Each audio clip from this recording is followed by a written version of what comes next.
दोस्तों, so now let's start a new topic called work energy power. अच्छा, work energy power जो है वो फिजिक्स का बहुत ही क्लासिक कॉन्सेप्ट है।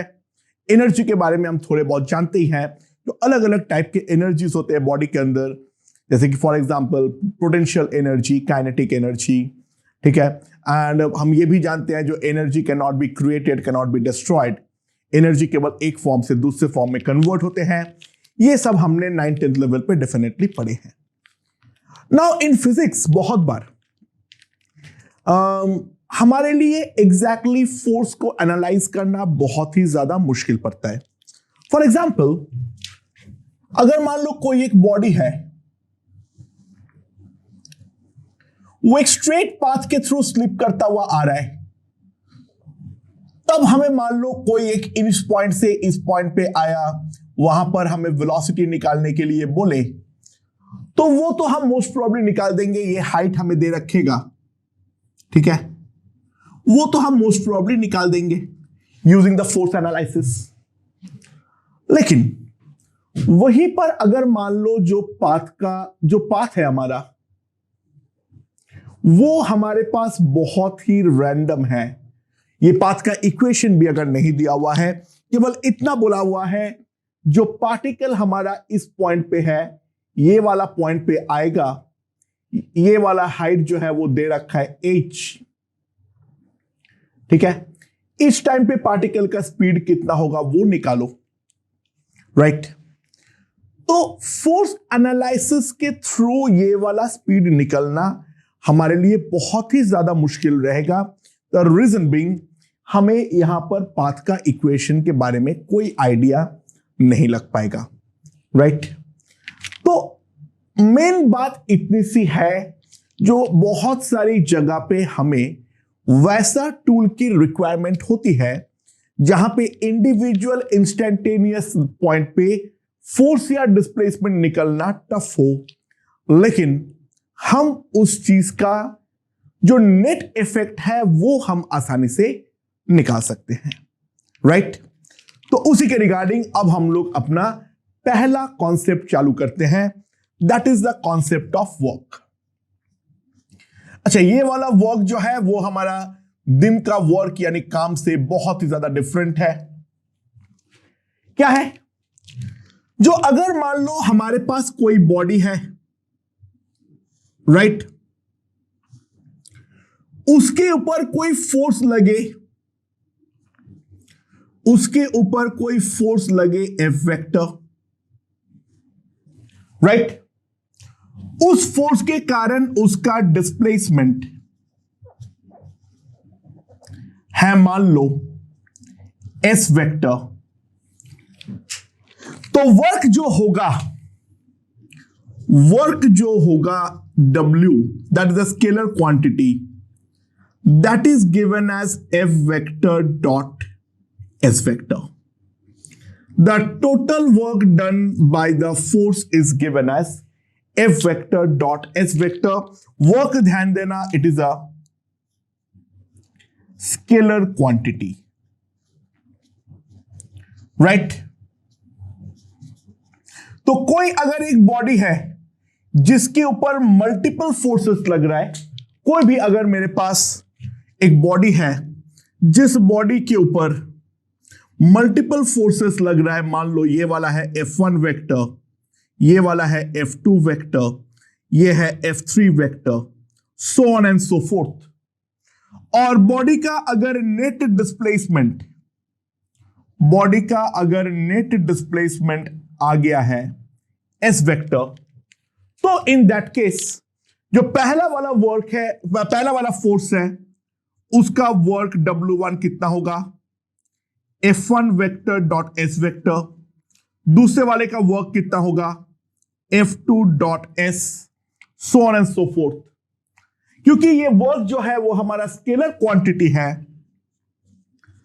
तो जो टोटल वर्क होगा W, that will be the sum of all the works, that is W1 plus W2 plus W3 dot dot dot. So what we will write is W equals to F1 dot S plus F2 dot S, ठीक है। And अगर मैं यहां से common ले लूं, so this will be F1 plus F2 plus dot dot dot dot S vector. And ये जो सारे के सारे फोर्स का वेक्टर एडिशन होगा, that will be nothing but the net force F net vector. So work done W equals to F net vector dot S vector. The total work done W is equals to F net vector dot S vector. Right? तो work को हम लोग scalar की तरह treat करेंगे, और अगर multiple works involve है तो वो जो मल्टीपल वर्क्स है उनको हम डायरेक्टली स्केलर एडिशन के थ्रू ऐड करेंगे। वर्क में वेक्टर का कोई कॉन्सेप्ट इन्वॉल्व नहीं है। राइट? ओके दोस्तों, सो वर्क क्या आ गया मेरे पास? W equals to F vector dot S vector.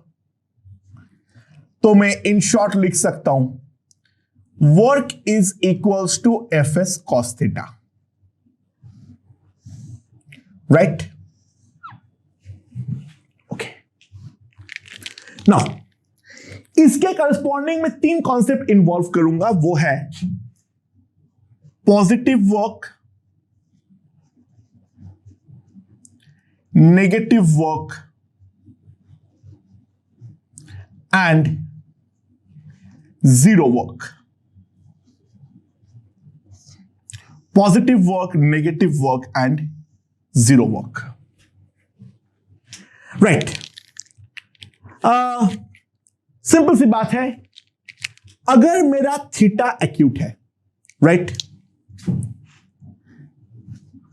Cos theta greater than 0 यानी थीटा जो है वो मेरा एक्यूट है, तो in that case W will be positive. जो हमारा वर्क डन होगा, that work done is going to be positive. अगर मेरा कॉस थीटा जो है वो लेस देन 0 हो, थीटा जो है वो मेरा क्या है? ऑब्ट्यूस। थीटा जो है वो क्या है मेरा? ऑब्ट्यूस। तो W will B negative, work done will B negative. And ये दोनों के बाद मैं अगर एक चीज ध्यान दूं, what will be the concept of zero work?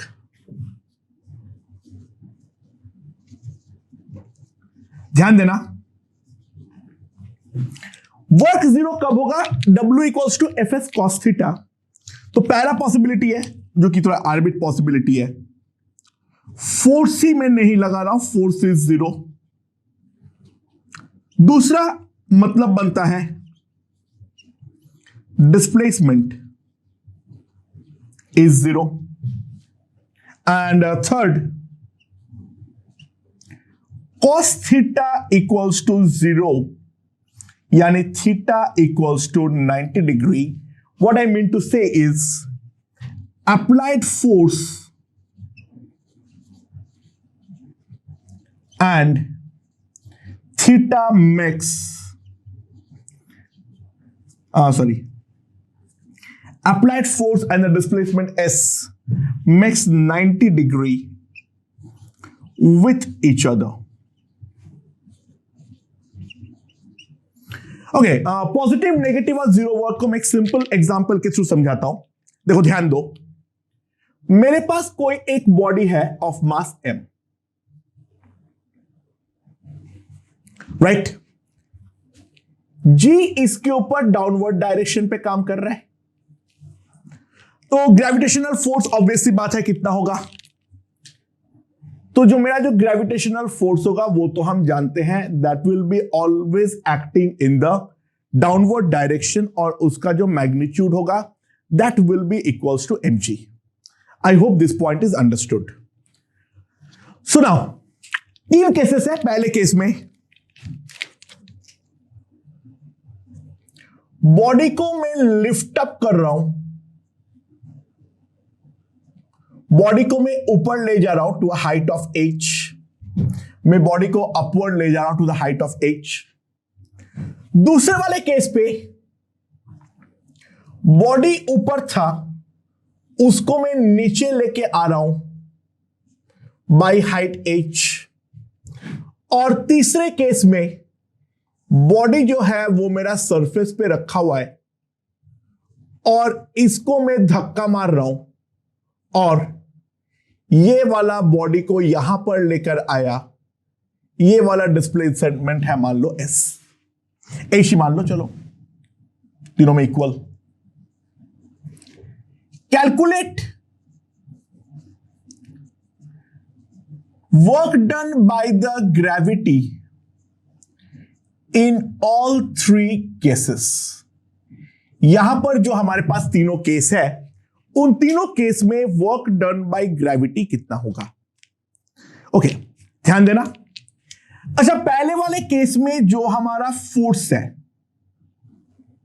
इस बॉडी के ऊपर जो फोर्स है वो तो हमेशा डाउनवर्ड है mg, ये है मेरा F वेक्टर। और बॉडी को मैंने ऊपर ले गया, S वेक्टर जो है वो मेरा अपवर्ड है और उसका मैग्नीट्यूड है h। तो फोर्स वेक्टर और S वेक्टर के बीच में जो एंगल होगा वो एंगल कितना है। तो ऑब्वियस सी बात है, ध्यान दो, एक दूसरे का अनलाइक है, तो angle between F vector and S vector is nothing but 180 degrees. F है डाउनवर्ड, S है अपवर्ड, दोनों के बीच का एंगल कितना है, डेफिनेटली मेरा एंगल है 180 डिग्री। तो ये एंगल अगर 180 डिग्री है, so work done W equals to mg into h into cos 180, right. So simple सी बात है, वर्क डन बाय ग्रेविटी यहां पर आ जाएगा cos 180 इज -1, तो यहां पर ग्रेविटी जो काम करेगा it will be the negative work. So this is the concept of negative work. अच्छा, दूसरे वाले केस में क्या है। दूसरे वाले केस में सिंपल सी बात है, F वेक्टर जो है वो डाउनवर्ड है, वो तो हमेशा ही डाउनवर्ड रहेगा mg, राइट। और ध्यान देना, S वेक्टर जो है वो भी हमारा डाउनवर्ड है, क्योंकि बॉडी जो है वो यहां पे तो नीचे की तरफ आ रहा है, तो displacement vector is downward here. So S vector जो है उसका मैग्नीट्यूड है h और डायरेक्शन है डाउनवर्ड। सो यहां पर सिंपल सी बात है, angle between F vector and S vector is equals to 0 degree. तो वर्क डन W जो होगा that will be equals to mg into h into cos of 0, and cos of 0 is nothing but equals to cos of 0 कितना होगा 1। तो work done जो आ जाएगा gravity के दौरान that is equals to mgh। तो यहां पर जो वर्क हुआ है, ऑब्वियस सी बात है, this work is a positive work, right? Now, and the third one, यहां पर फोर्स जो है वो है मेरा इस तरफ mg, और S वेक्टर जो है वो है मेरा इस तरफ हॉराइजेंटल जा रहा है। तो पार्टिकल अगर मेरा हॉराइजेंटल जा रहा है तो सिंपल सी बात है, angle between F vector and S vector is equals to 90 degree. तो work done W is mgh cos 90. So that is equals to 0. तो ग्रेविटी का जो वर्क है that is 0 and this is called the zero work case. तो same force है, same displacement है, मतलब magnitude wise, लेकिन एक केस में ग्रेविटी का जो वर्क होगा दैट विल बी पॉजिटिव, दूसरे केस में नेगेटिव एंड तीसरे केस में 0। अच्छा, मान लो अब कोई एक जमीन पे फ्रिक्शन है, मैं एक ब्लॉक को धक्का मार रहा हूं लेकिन ब्लॉक हमारा मूव नहीं कर रहा है, तो भले ही मैं फोर्स लगा रहा हूं, मेरा वर्क डन जो है दैट इज इक्वल टू 0। तो अगर कोई बॉडी में वर्क हमारा 0 है तो फंडामेंटली 3 तरीका है। एक तरीका फर्जी है, वो फोर्स मत लगाओ, वो तो ठीक है, फोर्स ही नहीं है तो वर्क कहां से आएगा? हर वर्क के करस्पॉन्डिंग कोई ना कोई फोर्स तो एसोसिएटेड होगा ही होगा। या तो बॉडी का डिस्प्लेसमेंट 0 हो जाए, पॉसिबल है। क्या है? जो मैं बॉडी को धक्का तो मार रहा हूं लेकिन फ्रिक्शन या फिर कोई और कारण पे वो बॉडी मूव नहीं कर रही है, राइट? तो उस कारण पे उसका सिंपल सी बात है, जो हमारा वर्क आएगा वो 0 आएगा। या तो फिर जो अप्लाइड फोर्स है और जो हमारा पार्टिकल का डिस्प्लेसमेंट है, एक बात ध्यान देना, उन दोनों के बीच में एंगल अगर 90 डिग्री है तो सिंपल सी बात है, वहां पर जो वर्क डन होगा that work done will be equals to 0, right? अच्छा, एक बहुत ही ज्यादा इंपॉर्टेंट कॉन्सेप्ट ध्यान रखना, force and displacement. Force and displacement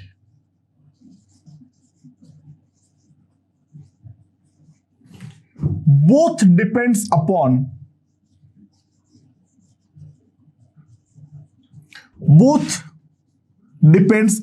frame. देखो, फोर्स जो है वो भी हमारा फ्रेम डिपेंडेंट है, वो हम जानते हैं, और डिस्प्लेसमेंट जो है वो भी हमारा फ्रेम डिपेंडेंट है। So work done bye a force can also depend upon the frame, क्योंकि फोर्स और डिस्प्लेसमेंट दोनों फ्रेम डिपेंडेंट थिंग है, तो वर्क डन भी जो है वो फ्रेम डिपेंडेंट है। यानी हर फ्रेम पे सेम फोर्स का वर्क डन जो होगा वो हमारा सेम होना बिल्कुल भी जरूरी नहीं है। इनफैक्ट ज्यादातर केस में डिफरेंट होगा। कुछ केस में हम बच जाते हैं, वो देखेंगे वो सारे केसेस, कुछ केसेस में हम बच जाते हैं, बट अदरवाइज इन जनरल जो हमारा वर्क डन होगा वो हमारा फ्रेम डिपेंडेंट होने वाला है। तो ये है बेसिक वर्क डन का concept, that is the definition. Work done is the magnitude of the force into the magnitude of the displacement into the cos of angle between the force vector and displacement vector. Okay, आगे बढ़ते हैं फिर। Okay दोस्तों, तो एक छोटे मोटे example देख लेते हैं वर्क के ऊपर। क्या है?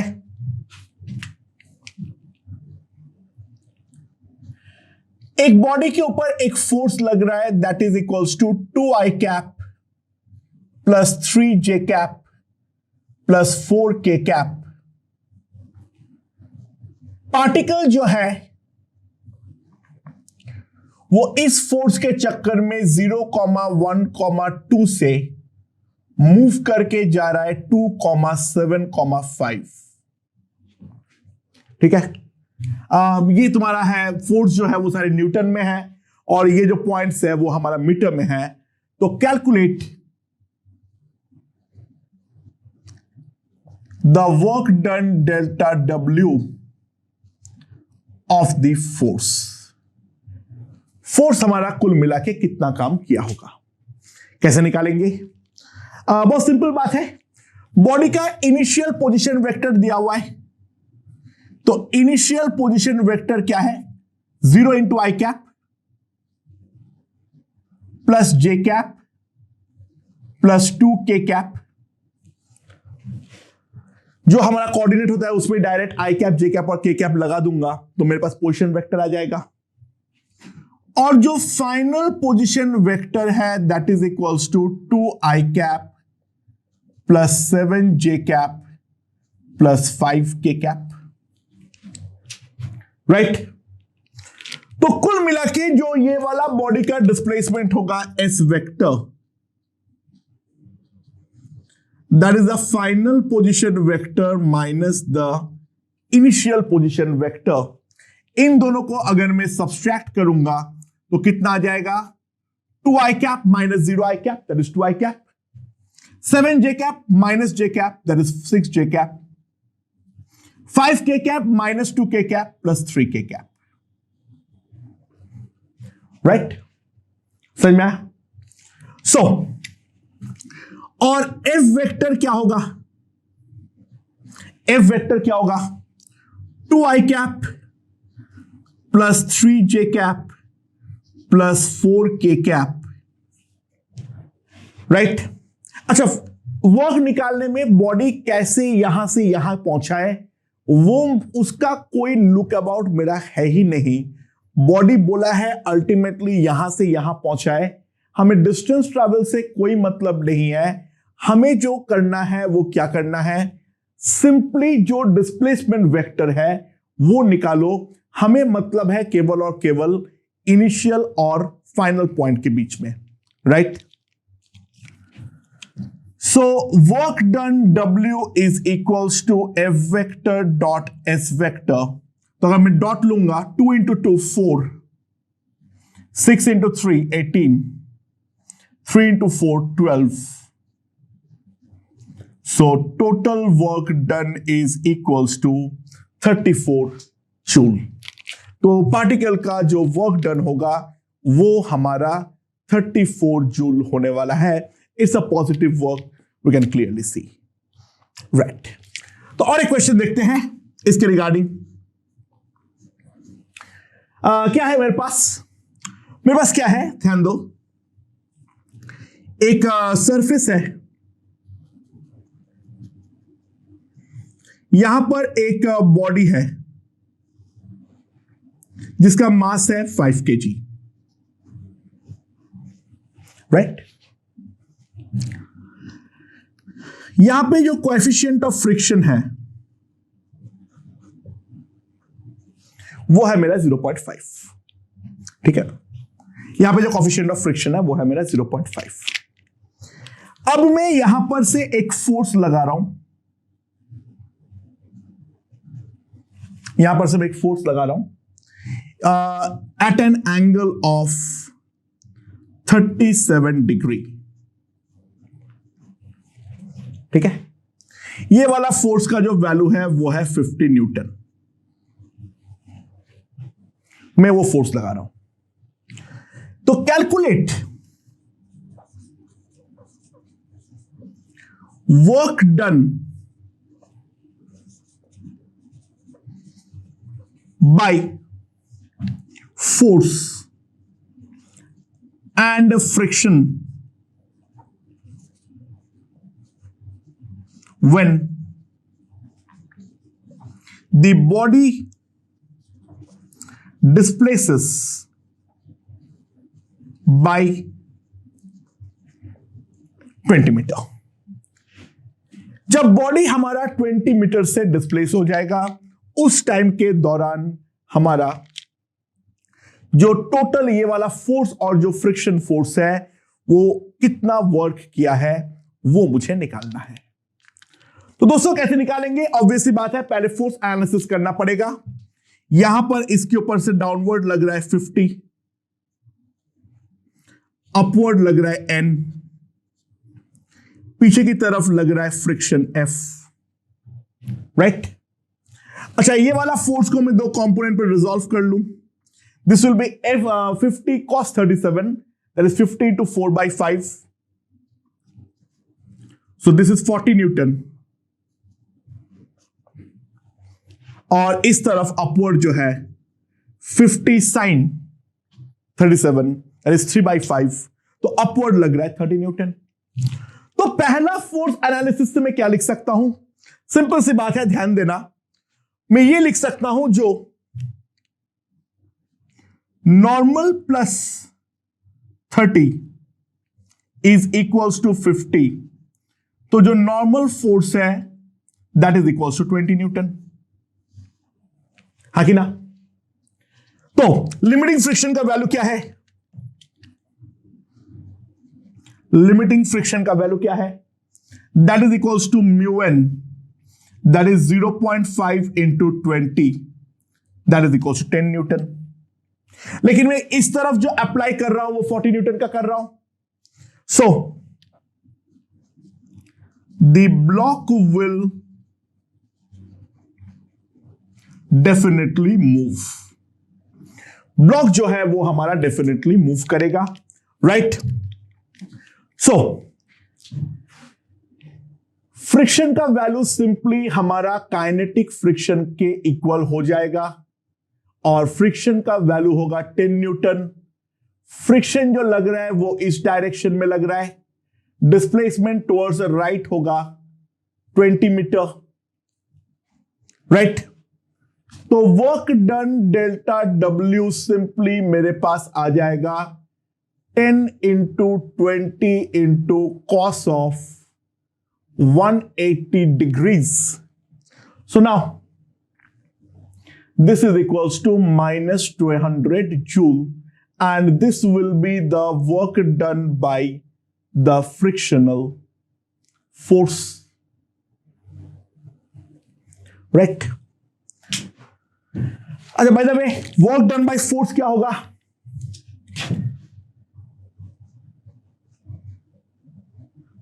डेल्टा W1 बोल दिया। फोर्स मेरा 50 इस तरफ है, राइट? समझ में आया? एंड डिस्प्लेसमेंट इस तरफ 20 है, तो it will be simply 50 into 20, और उनके बीच में जो एंगल है दैट इज cos 37, तो cos 37 is 4/5, so it will be 40 into 20, that is equals to 800 joule. ये हमारा वर्क डन बाय फोर्स आ जाएगा। अच्छा, बाय द वे, ये बात में मैं cos 37 करता या 50 cos 37 इंटू 20 करता तो भी तो बात सेम ही आता। यानी भाड़ में जाए सब कुछ, ये सब डॉट शॉट लेना। मैं फोर्स को अगर मैं सिंपली डिस्प्लेसमेंट के अलोंग कंपोनेंट ले लूं, फोर्स का अगर मैं सिंपली डिस्प्लेसमेंट के अलोंग कंपोनेंट ले लूं, तो वही वाला कंपोनेंट तो वर्क कर सकता है और एंगल वहां पर 0 या फिर 180 होगा। तो सिंपल सी बात समझो, W is equals to Fs cos theta, and that can be also written as F cos theta into S, and that can be also written as F into S cos theta, right? So to obtain work,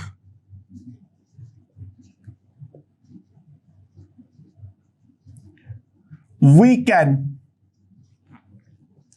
simply resolve force oblique displacement along displacement oblique force। यानी force को resolve कर रहे हो तो displacement के along करो, displacement को resolve कर रहे हो तो फोर्स के अलोंग करो, right? Only the along component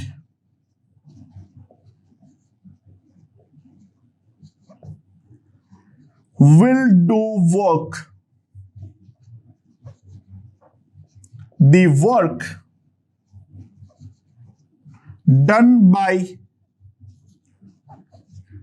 perpendicular component will be equals to 0। जो परपेंडिकुलर कंपोनेंट का वर्क डन होगा वो हमारा 0 हो जाएगा। केवल और केवल जो अलोंग वाला कंपोनेंट है उस अलोंग वाला कंपोनेंट ही वर्क करने वाला है, परपेंडिकुलर वाला कंपोनेंट कोई वर्क नहीं करेगा। अच्छा, दूसरा यहां पर देखते हुए बच्चों के मन में एक मिसकॉन्सेप्शन क्रिएट होता है, वो एक इंपॉर्टेंट मिसकॉन्सेप्ट है।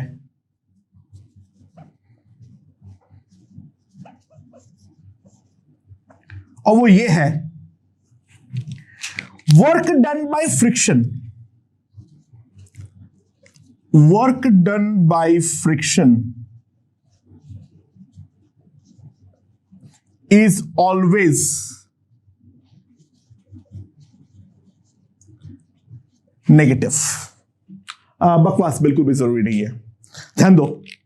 मैं सिंपल क्वेश्चन ले रहा हूं, यहां पर फोर्स F लगा रहा हूं मैं, ये 1 किलो का ब्लॉक है, ये 2 किलो का ब्लॉक है, म्यू इन दोनों के बीच में है 0.5। ये वाला जो सरफेस है दैट इज स्मूथ, जो मैं फोर्स लगा रहा हूं वो है 3 न्यूटन, राइट। सो calculate work done bye static friction. क्या स्टैटिक मुझे बोलेगा नहीं कोई, वो लोगों को समझ में आना चाहिए जो स्टैटिक ही है। ऑन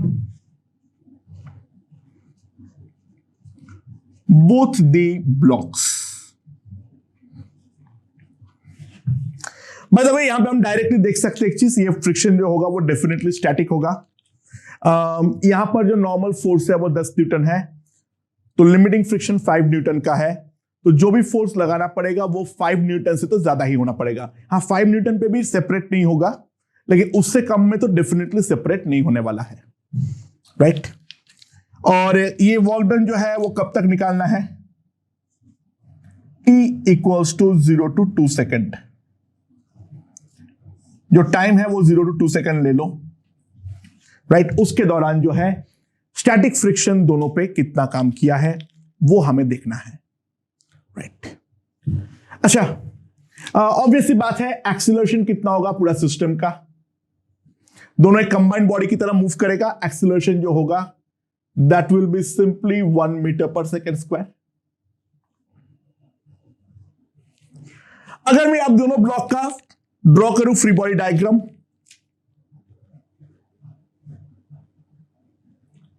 ये वाला बॉडी पे 3 न्यूटन का फोर्स लग रहा है, ऊपर वाला बॉडी का जो स्लिपिंग टेंडेंसी है वो टुवर्ड्स राइट है, तो स्टैटिक फ्रिक्शन जो लगेगा वो डेफिनेटली टुवर्ड्स लेफ्ट लगेगा। और जो नीचे वाला ब्लॉक है ये 1 किलो वाला ब्लॉक है, और जो हमारा 2 किलो वाला ब्लॉक है उसके ऊपर स्टैटिक फ्रिक्शन जो लगेगा वो डेफिनेटली टुवर्ड्स राइट लगेगा। ये 2 किलो वाला ब्लॉक है। अब इन दोनों में से कोई भी एक ब्लॉक को एनालाइज कर लो, डजंट मैटर। मैं अगर इसको एनालाइज करूं, ये 1 मीटर पर सेकेंड स्क्वायर से टुवर्ड्स राइट जा रहा है, तो Fs will be equals to simply 2 newton. जो स्टैटिक फ्रिक्शन होगा वो मेरा 2 न्यूटन का लगेगा। ऊपर वाले ब्लॉक के ऊपर टुवर्ड्स लेफ्ट लग रहा है और नीचे वाले ब्लॉक के ऊपर टुवर्ड्स राइट लग रहा है। अच्छा, ध्यान देना अब एक चीज, यहां पर क्या है, अच्छा जो टोटल डिस्प्लेसमेंट होगा S that will be equals to half a t square, तो half into 1 into 4 that will be equals to 2 metre. और ये डिस्प्लेसमेंट जो है वो मेरा टुवर्ड्स राइट होने वाला है, ओके। तो work done bye static friction, work done bye static friction on block 1, जो मेरा ब्लॉक है जिसका मास है 1 kg, तो उससे वर्क डन कितना होगा, ध्यान देना। Delta W1 will be simply equals to force जो लग रहा है वो लग रहा है 2 न्यूटन बैकवर्ड, राइट। डिस्प्लेसमेंट जो हो रहा है वो हो रहा है 2 मीटर फॉरवर्ड, तो नेट जो वर्क डन होगा दैट विल बी -4 जूल। तो ऊपर वाले ब्लॉक के ऊपर जो वर्क किया वो तो डेफिनेटली नेगेटिव वर्क है, राइट? समझ में आया? और जो नीचे वाला ब्लॉक अगर मैं उसको कंसीडर करूं तो on block of mass equals to 2 kg अगर मैं कंसीडर करूं तो कितना आएगा? Delta W2। ध्यान देना, इसके ऊपर फोर्स जो लग रहा है वो टुवर्ड्स राइट लग रहा है, जो बॉडी का डिस्प्लेसमेंट हो रहा है वो भी टुवर्ड्स राइट हो रहा है। तो 2 into 2 that is equals to 4 joule. और ये वाला वर्क जो है, ध्यान देना, पॉजिटिव वर्क है। टोटल वर्क जो होगा वो तो फ्रिक्शन का 0 होना चाहिए था, कोई रिलेटिव स्लिपिंग नहीं हो रही है, तो ऑब्वियस सी बात है दोनों का डिस्प्लेसमेंट का अमाउंट तो इक्वल है। और दोनों का डिस्प्लेसमेंट का अमाउंट अगर इक्वल है तो एक पे जिस तरफ फोर्स लगेगा न्यूटन्स थर्ड लॉ में, न्यूटन्स थर्ड लॉ के अकॉर्डिंग दूसरे बॉडी के ऊपर भी उसके ऑपोजिट इक्वल फोर्स लगने वाला है। ये दोनों फ्रिक्शन आपस में एक्शन रिएक्शन पेयर है, सो दोनों का डायरेक्शन उल्टा है, मैग्नीट्यूड सेम है, तो एक जितना पॉजिटिव वर्क करेगा दूसरा उतना ही नेगेटिव वर्क करेगा। तो अगर कहीं पर स्टैटिक फ्रिक्शन है तो वो सिस्टम के ऊपर एज अ सिस्टम कभी भी काम नहीं कर सकता है, बट इंडिविजुअल ब्लॉक के ऊपर डेफिनेटली वर्क करेगा। और फ्रिक्शन का वर्क पॉजिटिव नेगेटिव कुछ भी हो सकता है, हैंड्स अप, मैं उसके बारे में कुछ भी नहीं बोल सकता हूं। 0 भी हो सकता है, वो केस हमने पहले ही बोले थे, ब्लॉक को धक्का मार रहा हूं, मूव नहीं कर रहा है, फ्रिक्शन का वर्क डन कितना है? डेफिनेटली 0, क्योंकि बॉडी डिस्प्लेस नहीं कर रहा है, राइट? सिमिलरली अगर मान लो नॉर्मल फोर्स है दो बॉडी के बीच में, कांटेक्ट है, नॉर्मल फोर्स है, दो बॉडी को अगर मैं सिस्टम मानूंगा तो नॉर्मल फोर्स का वर्क डन हमेशा 0 होगा, क्योंकि जो बॉडी 1 बॉडी 2 के ऊपर जो नॉर्मल लगाएगा, बॉडी 2 बॉडी 1 पे पलट के उतना ही नेगेटिव नॉर्मल लगाने वाला है। दोनों नॉर्मल एक दूसरे का एक्शन रिएक्शन पेयर होगा, तो दोनों नॉर्मल का जो टोटल वर्क डन होगा वो तो हमारा डेफिनेटली 0 होगा। यानी अगर कोई एक्शन रिएक्शन पेयर है, समझ में आया? Total work done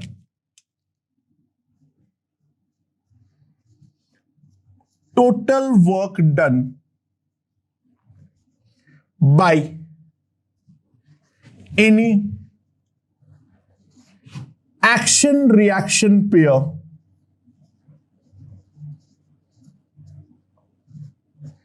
is always equals to 0 for a system, right? समझ में आया? क्योंकि दोनों फोर्स का मैग्नीट्यूड डेफिनेटली एक दूसरे का नेगेटिव होने वाला है फॉर अ गिवन डिस्प्लेसमेंट। ये एक इंपॉर्टेंट कॉन्सेप्ट है। या फिर मैं और भी क्या पूछ सकता हूं, जो मान लो मेरे पास एक ऐसे स्ट्रिंग के सारे कोई चीज लटका हुआ है, वो स्ट्रिंग अल्टीमेटली यहां पर पहुंचा, कैसे पहुंचा पता नहीं, ठीक है? ये वाला लेंथ L है। अच्छा, बेसिकली ये पहुंचा कैसे? ग्रेविटी वगैरह का सबका इफेक्ट है। ये है पॉइंट ए और ये है पॉइंट बी। ए और बी को जोड़ो, ए और बी को जोड़ो। फोर्स जो लगा है वो हमेशा कैसे लगा है? जो हमारा इंस्टेंटेनियस पोजीशन है, जो हमारा जो मेरा इनिशियल पोजीशन है और जो मेरा फाइनल पोजीशन है, इन दोनों को जोड़ता हुआ हमेशा मेरा फोर्स लगा है। यानी एफ वेक्टर का डायरेक्शन जो है वो तो मेरा फिक्स है, ठीक है? एफ ऐसे लगा है। सो calculate the total work done bye F. Calculate the total work done bye F. तो सिंपल सी बात है, ये मेरा इनिशियल पोजीशन है, ये मेरा फाइनल पोजीशन है, तो डिस्प्लेसमेंट जो हुआ है वो इसी डायरेक्शन के अलोंग हुआ है। और मैग्नीट्यूड ऑफ डिस्प्लेसमेंट कितना है? ये हाइपोटेनियस का लेंथ तो डिस्प्लेसमेंट का जो मैग्नीट्यूड है वो है मेरा √12 √L² + L² का रूट। सो वर्क डन W, बाकी कोई एनालाइज करने की जरूरत ही नहीं पड़ेगी, into 12 into cos of 0 degree, so W equals to √2FL। तो एक कांस्टेंट फोर्स से क्या क्या कैसे काम हो सकता है, मेरे ख्याल से उसका बेसिक आइडिया अभी तक लग गया होगा। और एक जो मिसकॉन्सेप्ट दिमाग पे आ सकता है वो भी अब निकाल लो, और बाकी जो है सिंपली कंपोनेंट पे रिजॉल्व करना अगर हम सीख जाएंगे तो केवल और केवल जो डिस्प्लेसमेंट के अलोंग वाले कंपोनेंट है, बेसिकली डॉट प्रोडक्ट वही तो होता है, it is the projection vector, right. तो जो हमारा कंपोनेंट अलोंग द डिस्प्लेसमेंट है वही मेरा वर्क कर सकता है, उसके परपेंडिकुलर डायरेक्शन का कोई भी कंपोनेंट कभी भी काम नहीं करेगा। आई hope this point is understood, right.